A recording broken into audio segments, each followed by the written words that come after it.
नाशिक मुंबई मार्गावर समांतर railway line टाकली जाणार। कसारा घाट ते मनमाड दरम्यान नवीन रेल्वे लाईन उभारली जाणार। 140 किलोमीटरच्या मार्गावर समांतर रेल्वे लाईन टाकली जाणार।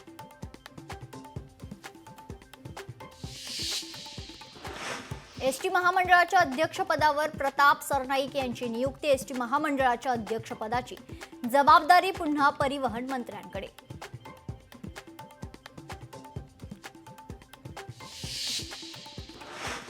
नवी मुंबईच्या कृषी उत्पन्न बाजार समितीमध्ये कांद्याचे दर घसरले। 15% कांद्याचे दर कमी झालेत। ग्राहकांकडून कांद्याला कमी प्रतिसाद।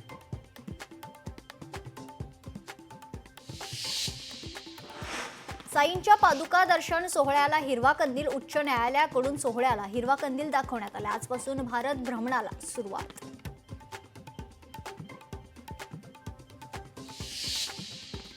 रायगडच्या दौऱ्यात शहांचं तटकरेंच्या घरी स्नेहभोजन। अमित शहा शनिवारी रायगड दौऱ्यावर। तटकरेंनी दिलेलं निमंत्रण जे आहे ते शहांनी स्वीकारलेलं आहे।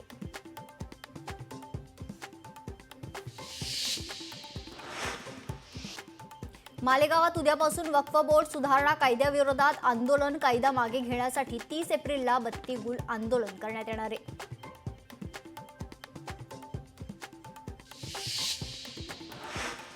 शक्तीपीठ महामार्गावरून राजू शेट्टींचा सरकारवर निशाणा। 50,000 कोटींवर दरोडा टाकण्याचं महायुतीचं काम। सरकारमधील काही बडवे खरं तर शेतकऱ्यांची लूट करत आहे असा आरोप करण्यात आलाय।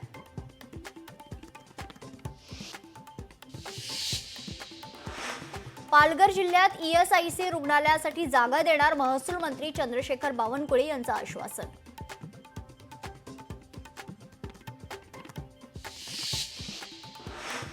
ईश्वरी भिसे मृत्यू प्रकरण धर्मादाय आयुक्तांच्या अहवालात दीनानाथ रुग्णालयावर ठपका। गरिबांसाठीचा 35 कोटींचा निधी वापरलाच नाही।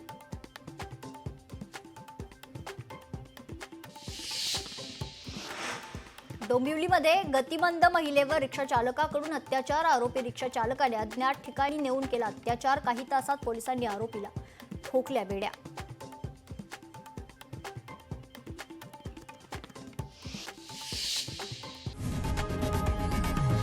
लोकशाही मराठी ऐका, पहा, जागरूक रहा।